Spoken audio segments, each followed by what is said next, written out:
Welcome to Marketing Happy Hour, a weekly podcast helping marketing professionals and entrepreneurs build better strategies and hit career goals. I'm Cassie. And I'm Allie. We're marketers and your hosts through these unfiltered convos with your peers and experts in the space. Let's dive in. Grab your favorite drink and let's get to this week's episode. It has been a minute since it's been the two of us. I'm so excited. I know. Me This is too. gonna be great. Yeah. I'm really looking forward to it. I know. I feel like we have been kind of off and on celebrating 5 years of Marketing Happy Hour. We've been like going in and out of celebration and summer break and interviews and all the things, but we're going back to it for today. And this time, we teased this a long time ago, but this time I'm going to interview you, which I'm very excited about. Just hear more about your career journey and all the things. I'm very excited. It's going to be great. I know, me too. My biggest challenge is going to be keeping it into an abridged version. Yeah, I know. Same. I know.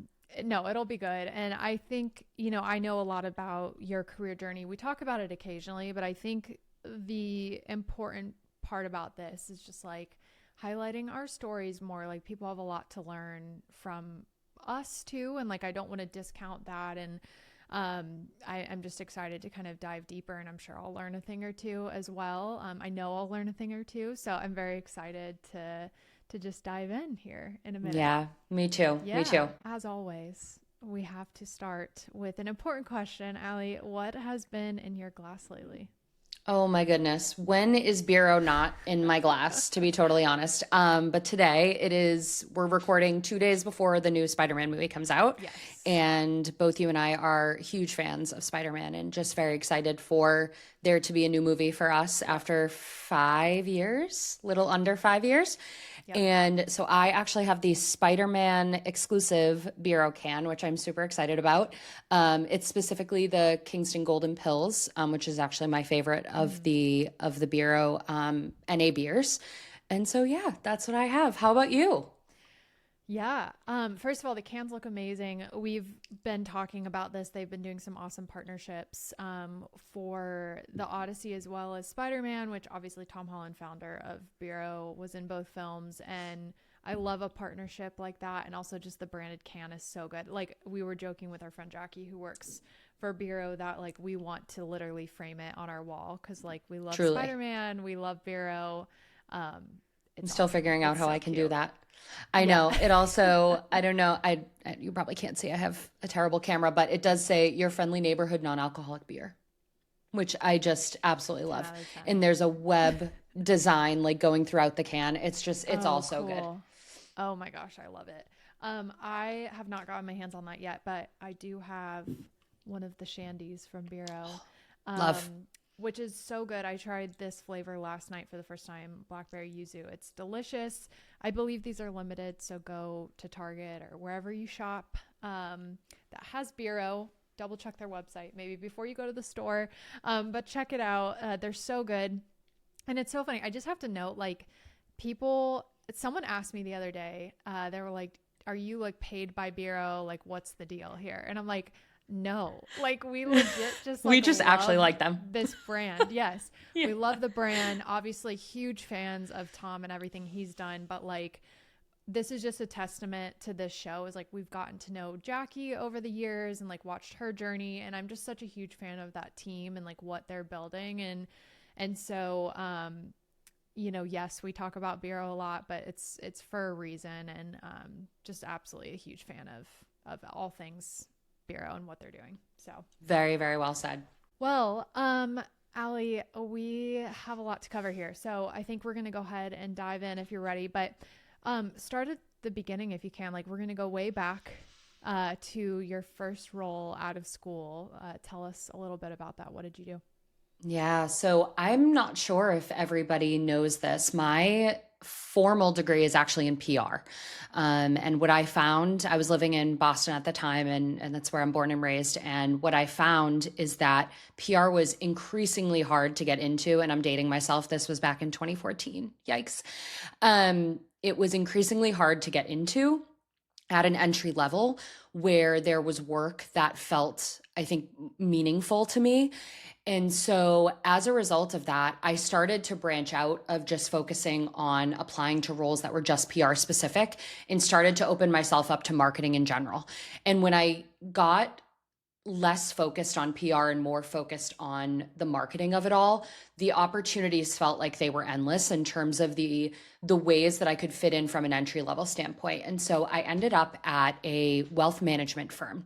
Now, finance, everyone has heard me talk about this, but math, finance, anything like that is like truly not, that's why I'm in marketing, truly not something that I am comfortable with or felt called to in any way, shape, or form. But the opportunity was what made this role so attractive. And essentially what it was I joined as a marketing associate, as I mentioned, very much entry level, but had the opportunity to work in a personalized wealth management firm where there were maybe 15 people at the firm. And so it was very much this approach of big fish in a small pond, which I talk about a lot because there was such runway for me to own the marketing area of the business at a very, very young age, and just give the opportunity to have a lot of new and fresh ideas in terms of how we were pitching these high net worth clients to come invest their money with us. A lot of opportunity for brand work in terms of color analysis and tone of voice, things that I hadn't necessarily had a ton of opportunity to do while I was in school. So that was an awesome kind of toe dip into the world of marketing, albeit a very hyper specific industry. I also had the opportunity to work on just more varied media. So TV spots, print ads in different like local papers and magazines. Also had the opportunity to really focus in on our website, which was one of the first times I had the opportunity to just actually go in and mess around in website design. So additionally there, I had the opportunity to manage my first direct report right out of school. That was, I think,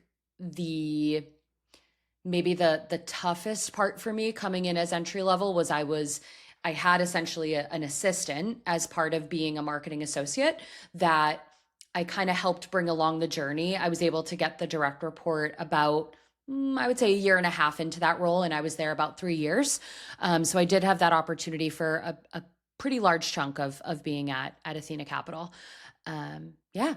I love it. And I feel like you and I have very similar beginnings to our stories where we had these roles where we were doing a lot of different things, wearing a lot of hats, etc. And I think in the moment it can feel like you're doing a lot but not actually doing anything, or like anything that Totally helps to shape where you should be going in your career. But I think the biggest thing I always tell people is like, you have to do all the things in order to know exactly what you want to do. It's like experience helps to shape and guide what that future is going to look like. So I love how you started there as well, because I'm sure that was a very insightful time of like figuring out what you like and don't like. And I think just remembering when you are early in your career, even like still midway through your career, like you're still picking up the pieces and trying to figure out what you want to focus in, if you do want to focus in something. So totally. And I think the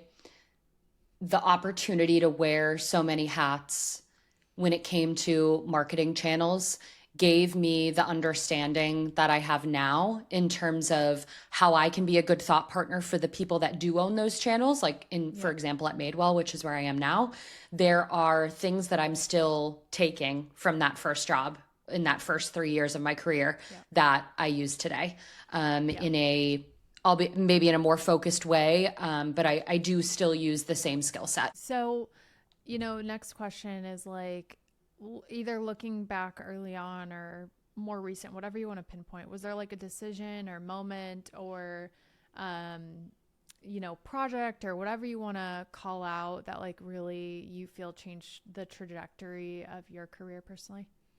Yeah, I do actually think it's when I left Athena. So going into my second job, which was difficult for me because after 3 years, I had built so many wonderful relationships, not just with, other, research analysts and financial planners and things like that. I even went as far to get a certificate in financial planning, just so that I had the investment foundational knowledge while I was there to be able to speak the same language as colleagues, even though, again, my background was not in finance, right? But started to think about how to extend myself while I was there to be able to be a better cross-functional partner, and particularly an owner of the marketing area of the business. And I think when I made the decision to leave there, it was really around that sort of calling that I had to something that felt a little bit more on the brand side of things. I think I the marketing blanket was so vast in terms of the things that I was covering. And the area that I found most appealing and exciting to me was really that tone of voice work and the color analysis work, and how were we showing up in these pitches to, potential clients and particularly partners with agencies and things like that. And there, part of the role was brand, but it wasn't explicitly stated. And there started to be all of these, things that I was reading and opportunities around brand management.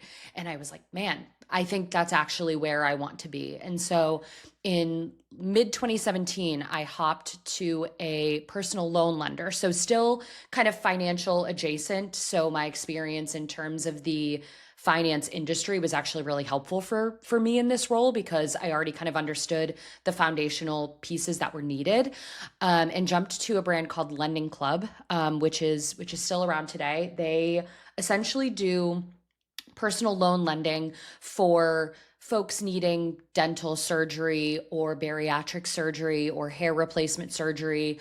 I actually had the opportunity the role was essentially a brand manager for 5 different submarkets. And so that really taught me the importance of nuanced communication and niche brand management. And so from that moment on, in terms of joining Lending Club, I realized that brand was what I was most passionate about.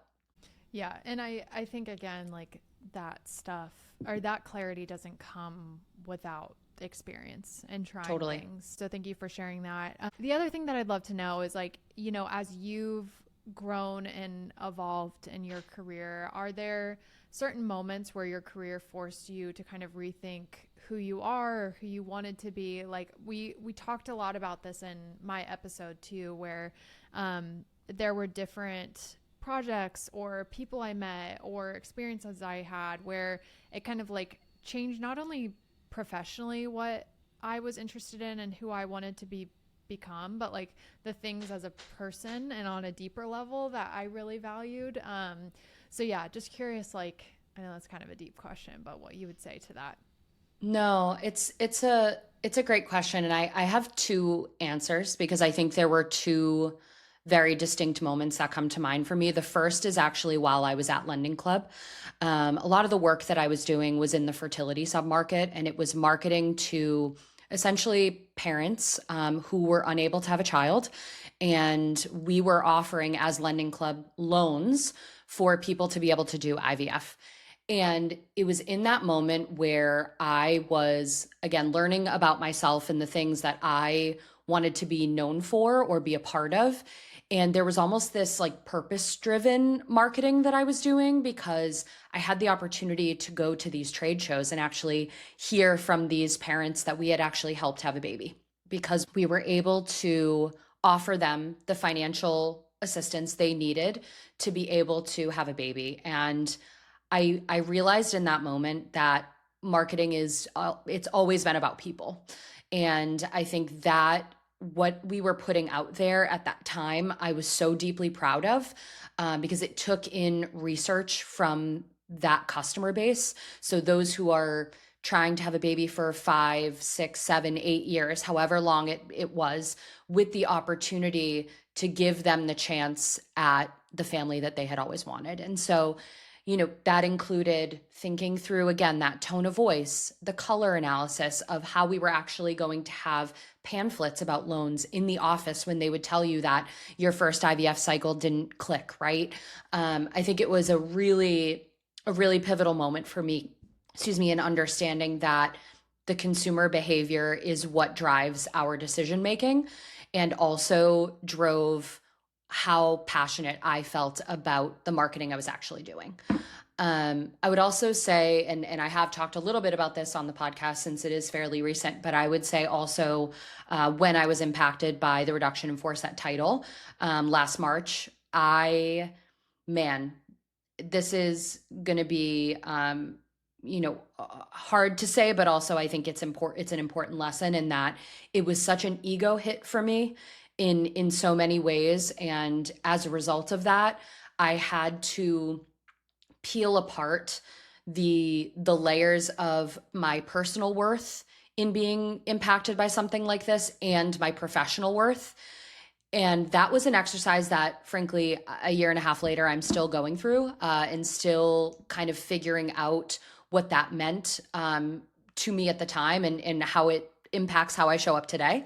But I will say that was a point where I had such a wake up call in terms of my value and what I bring to the table. And I think everybody who has been listening to the podcast for the last year and a half has seen sort of how I've maybe shaped my experience moving forward and how I talk about myself now, in terms of how I used to talk about myself, particularly in interview settings or whether we're talking to guests on the podcast, et cetera.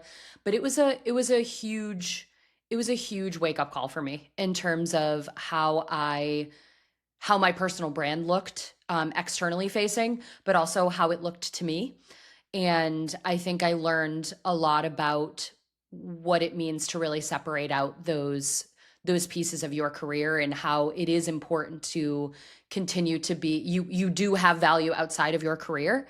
And as someone who used to combine those two, it is very, very important to see them as two separate things. Yeah, absolutely. I want to go back to that in a second, but a couple things that you said that kind of stood out to me when you were talking about the lending club example. I think, we talk about all the time, like storytelling and emotion and marketing. I think it's obviously a lot easier when you're directly impacting families and a part of like large life experience like that. However, I would challenge anyone, like, what is the deeper need that you're tapping into or solution you're providing on an emotional level for a human being, like whether it's makeup or, you're doing something like at Lending Club, what you were doing. I think being able to tap into that and like communicate and storytell around emotion and experience like that is huge. And then the other thing that you said that was, I think, really important as a reminder is like, we as marketers, I think sometimes we silo ourselves into only managing the online or in-person marketing experience. But I think Totally. we have a real opportunity because we are so close to the consumer to also impact other parts of a business. So like you mentioned the Pantones on the walls and kind of the experience inside of a facility that your business is running. I think that, customer experience should be very consistent offline and online in a store, on the website, on social, etc. And so if you're able to kind of like provide feedback or insight or data into like not only how a customer experience should be on digital marketing platforms, but also, in person in a store with a customer experience team, etc. I think there's a huge opportunity there. And then last thing I'll say is just this connection to value and the roles that you're choosing. I think that's another thing that keeps us going each and every day. Like when we're doing work that we directly align with value-wise, like we feel excited to back. I cannot tell you the amount of work that I've done that I'm like, I literally don't care about this, and it makes it hard to do the work. And then you don't do a very good job with your, like, ultimately that is like psychologically proven that like if you are not excited about the work you're doing, like you're not going to show up and perform, right? So like I think that's just an important reminder overall when we're choosing roles, when we're choosing projects, etc. Like make sure that you have alignment there. Totally. And the last thing I'll say on the Lending Club experience too was it was the first opportunity that I had to do B2B to C, because technically some of the marketing was to our dental offices or the fertility clinics, right? And then there was the additional layer of how are we getting the loan opportunities into the hands of the consumer. So that was really interesting for me to kind of peel apart and understand, because the messaging was so nuanced and so different for all 5 submarkets that I was able to work across. And some, again, had more investment and more time and resources than others. However, it was still such an interesting customer journey to think about, whether you were, the offices that we were working with, or from a business standpoint, or the actual end consumer.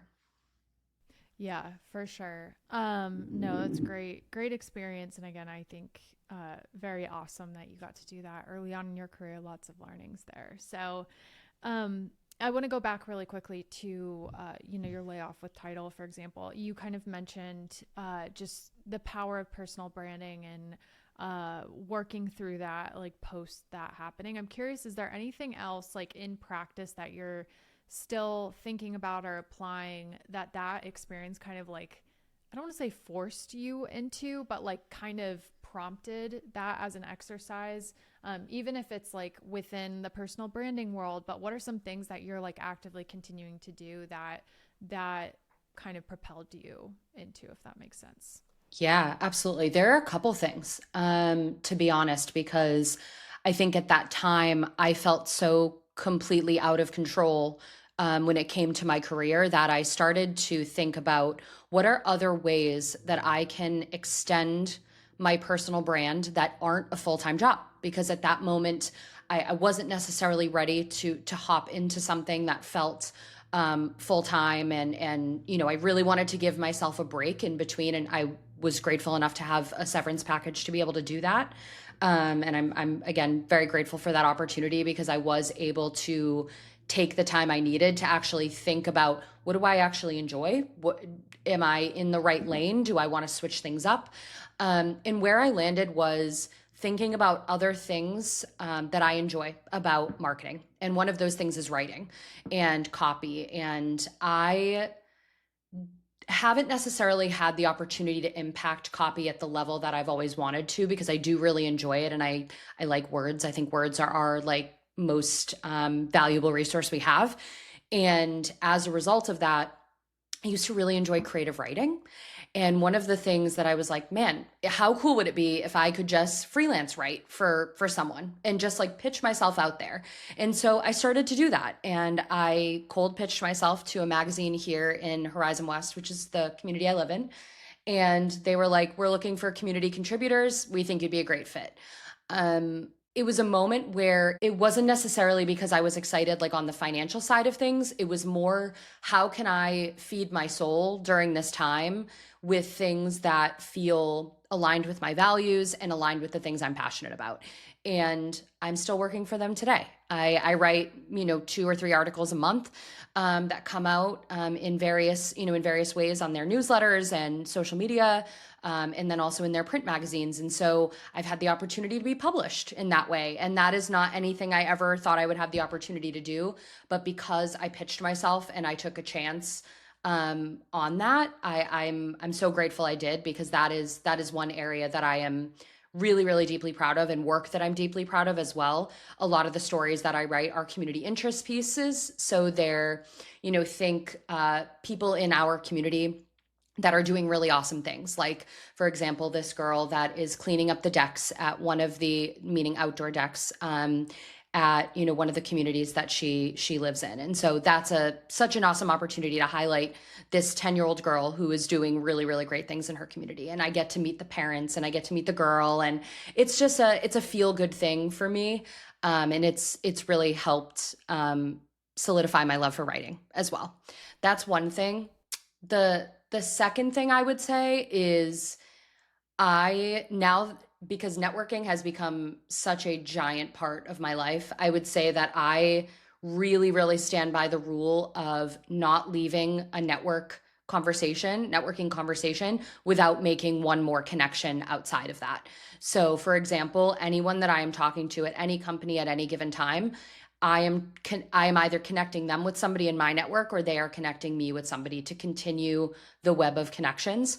I think one thing I was so desperate for after being laid off was connection, and the existing network I have, also of course this podcast network, really saved me in terms of my, sort of my grief related to that, and also, how I was going to move forward, and what my next steps were. Yeah, I think all those exercises are super important just to keep your brain super nimble as well, especially the creative writing piece. It's like just doing different types of work, I think, is really good mentally. Totally. It keeps you kind of refreshed and inspired. So that's awesome. I definitely can learn from that. Like, I think that's something I want to do more of too, is just like extracurricular projects like that. Totally. So yeah, I love that. So awesome. Yeah.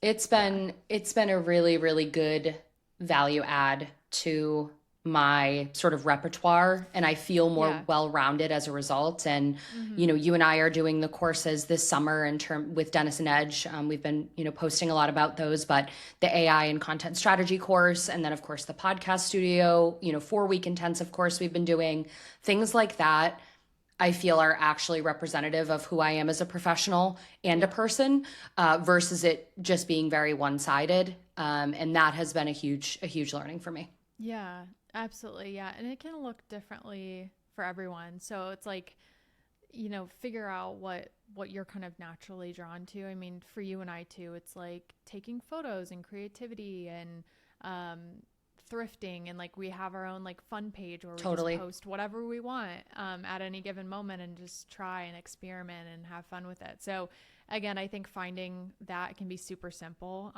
but just slowly leaning into your hobbies and passions, I think, is really important, and just keeps you inspired overall.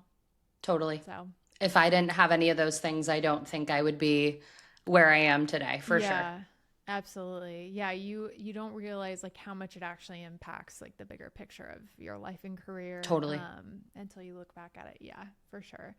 So you asked me this question too. This is an interesting one. Like, do you believe in having a long-term plan for your career, or is it more about following the momentum? Is it a mix of both? What's your thought on that? Yeah, truthfully, I am very type A. So I always have at least some sort of 3 to 5 year plan kind of ruminating in the background.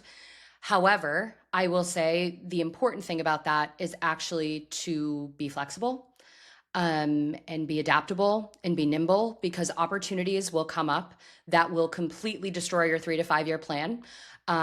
Maybe it's a good opportunity. Maybe it's something like getting impacted by a reduction in force that you weren't expecting, right?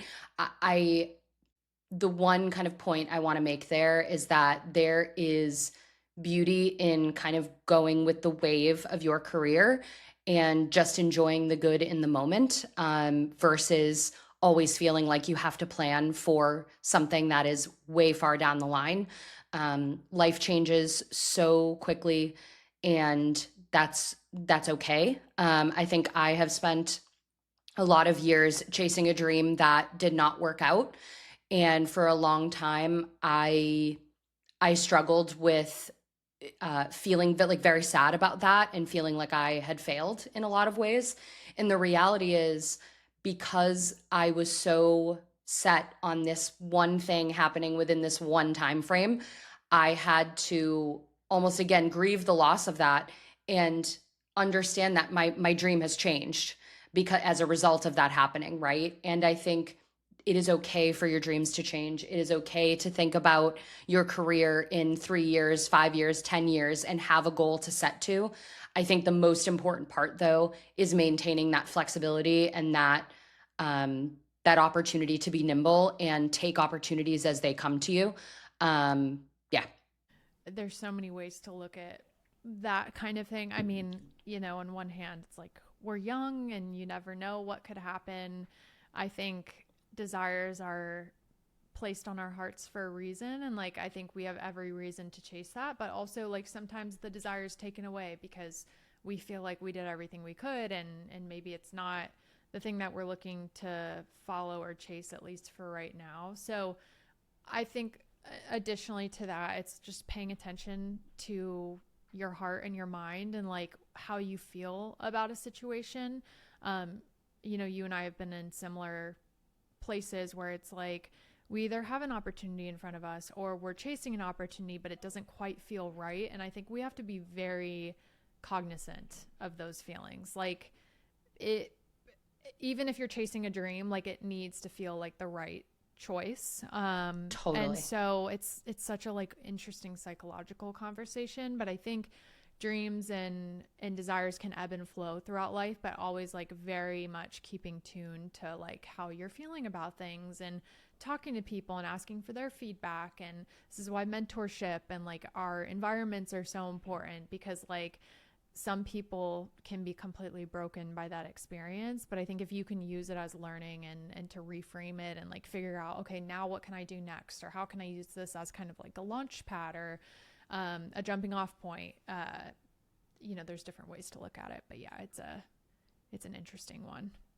Totally. Totally. But I do continue to feel that the openness of my heart was like really important during all of that, because there was this opportunity to, pivot my experience into something else that maybe I was a little bit blind to because I was so focused on something else. And that opportunity that was right in front of me is actually really good and really exciting. And I think we so often downplay the other things, just to uplift something else.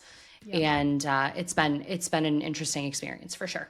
Yeah, for sure. And I have encouraged you in this in the past and would encourage anyone that like, I think sometimes to, doors shut temporarily, maybe because it means we need to collect a little bit more before we get to that point. I think exactly. Culture and the way that we talk about like growing up and achieving your goals, whether that's, from a personal standpoint, parenthood and getting married and like all these things, timelines are so different nowadays and everyone's individual timeline is different. And so I think this is why, again, not to be too cheesy, like comparison is such a killer, because like you can't get too caught up and like, well, I should be here. Not saying you are, but like just in general. Oh, like, no. Yeah. I think, there's a lot of different ways to look at this, but always, this is why like check-ins and audits with yourself, yeah, with where you are at in your career journey. It's like, do I still want that? If the desire is still there, like what can I be collecting now in order to maybe get there in the future, if that's still something that I want to do? But I think to your point, like having these other things that also fuel us at the same time is really important. But also like giving it your all to achieve something is huge as well. There's just like a really interesting balance there, I think. So I completely agree. Yeah. And I do actually feel like in a lot of ways, I didn't have a lot of those extensions of myself because I was so deeply focused on my full-time job, and my full-time job being the one thing that I was, devoting my time and energy to. And I truly feel like a more well-rounded and adjusted person as a result of having different extensions of me showing up in LinkedIn, in the freelance work I do, in the mentorship work I do, in the podcast work I do. It all has made me genuinely a better person and a better professional. Yep, absolutely. Yeah, for sure. I'm excited to keep, staying tuned for all of those ebbs and flows and things that you're learning along the way. It's all very powerful and helpful. I guess, another question too is like, what's something you've had to unlearn to grow into your professional self? You've already kind of mentioned a couple of them, but does anything else come to mind? I think one thing I've had to unlearn is the notion of feeling like I need to fit into a certain box to be able to raise my hand, whether it be for different projects or, different partner relationships. I think there is something so valuable in raising your hand and asking. I think you and I say this literally all the time, make the ask. That is, I had to unlearn the feeling of I can't make the ask. And there's a difference between can't and won't, or can't and unable to make the ask, right? I think that to me feels like my biggest kind of up level or unlock in the last few years is my confidence has grown so much in the last year and a half. Just even sitting with you here, talking with you from a podcast standpoint, or the workshops that we're doing, my confidence has grown exponentially because I've unlearned the behavior that my voice isn't valuable or as valuable as someone else in the room. Because I was shrinking to fit into a certain box versus, raising my hand or asking a question or, giving myself the space to be involved. And that is such a valuable lesson, particularly for women, that I think, it took me 34 years. But I also think that we talk to a lot of these young female professionals specifically who are already starting to do that in their career so early on. And it is entirely a testament to, us as professionals kind of changing that narrative earlier on in the process versus, much later on in your career. And so I love to see that. And I love to hear that is changing because that is a behavior I've had to very intentionally unlearn. Absolutely. And then, kind of piggybacking off of that, as we close out here, if you were to give younger Allie one piece of career advice, what would you share with her? Well, that's a hard question. I would say I would tell her to enjoy being a big fish in a small pond, enjoy taking on the hats that you maybe weren't excited about originally, and find joy in those hats because it has ultimately created and made the professional that I am today. It's also now an entirely new discipline by itself, being somebody that can hold those hats from a cross-functional standpoint. And I think, integrated marketing wasn't necessarily a thing back in 2014 like it is now. But I am so proud of the work that I've done, the unlearning that's come with that, but also the sort of rebuilding of my confidence when it comes to career as a result. And I think I would just continue to urge myself back then to, keep taking every lesson, every opportunity, every project, even if it felt out of scope. Absolutely. It's been very fun to watch you grow and develop in your career the last, five years at this point. Yeah. Excited to see kind of what is ahead for you. And you've done an amazing job. I learned so much from you each and every day. So kudos for everything that you have accomplished. Yes.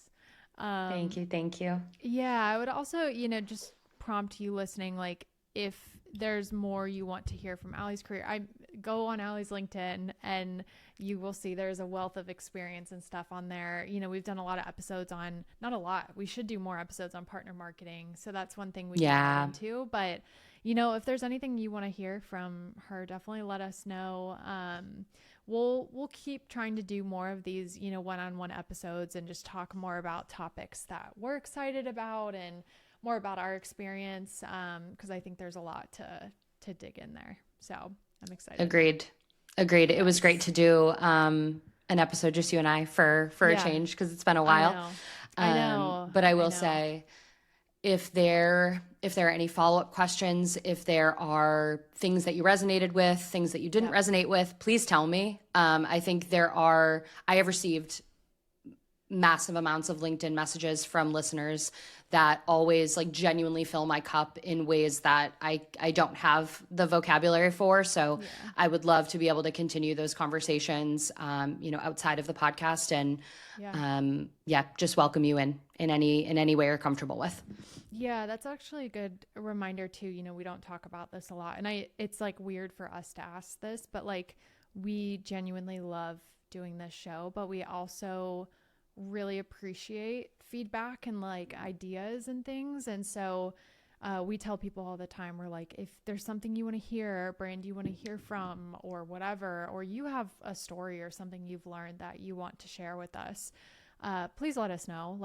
we would love your feedback on Apple Podcasts and Spotify, reviews, etc. But your messages mean the world to us. And truly, like, we don't just say this to make everyone feel great. Like, they truly keep us going. Like, there have been so many times that we and I have almost just completely thrown in the towel on things. We're like, this is too much work.